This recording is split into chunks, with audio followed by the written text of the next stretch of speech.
Semua akan Prabowo pada waktunya. Siapakah Prabowo? Kalian ingin tahu? Hai guys, konten ini khusus untuk kalian yang belum kenal dan ingin kenal siapa itu Prabowo Subianto. Karena tak kenal maka tak sayang maka tak cinta. 1. Prabowo adalah Menteri Pertahanan Republik Indonesia yang ke-26. 2. Ketua Umum dan Ketua Dewan Pembina Partai Gerindra, partai dengan pemilih terbesar kedua di Indonesia. 3. Prabowo adalah keturunan Jawa dari pihak ayah dan Minahasa dari pihak ibu. 4. Cucu pendiri BNI, Margono Joyo Hadikusumo. 5. Anak dari pakar ekonomi Indonesia yang juga menteri di era Orde Lama dan era Orde Baru, Pak Sumitro Joyo Hadikusumo. 6. Purnawirawan Jenderal Bintang 3. 7. Mantan Danjen Kopassus dan juga Panglima Kostrad. 8. Pak Prabowo adalah seorang poliglot atau mahir menggunakan banyak bahasa. Diketahui Pak Prabowo mahir menggunakan 4 bahasa asing. 9. Pak Prabowo adalah keponakan dari pahlawan nasional yang gugur melawan penjajah, yaitu Subianto dan Sujono. 10. Pak Prabowo pernah melatih tentara atau pasukan khusus Kamboja dan juga Yordania.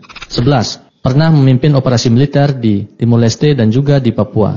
12. Pak Prabowo punya andil membesarkan nama-nama berikut, yaitu Pak Ridwan Kamil, Pak Jokowi, Pak Ahok, Pak Anies, dan Pak Sandi. 13.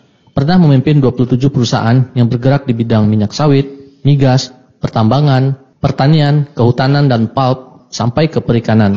14. Pernah menjadi calon wakil presiden tahun 2009, calon presiden di tahun 2014, dan calon presiden di tahun 2019. 15. Pak Prabowo adalah orang yang paling ikhlas untuk Republik Indonesia menurut Gus Dur.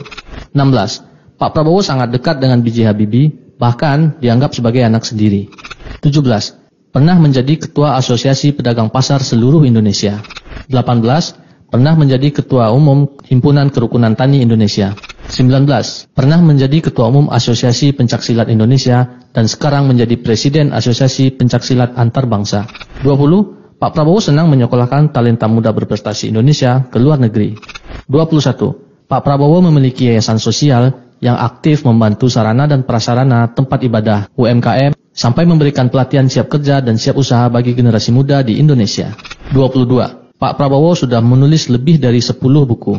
23. Pak Prabowo adalah seorang nasionalis sejati. Beliau rela dicaci dan dimaki demi kepentingan bangsa Indonesia. Bagaimana menurutmu?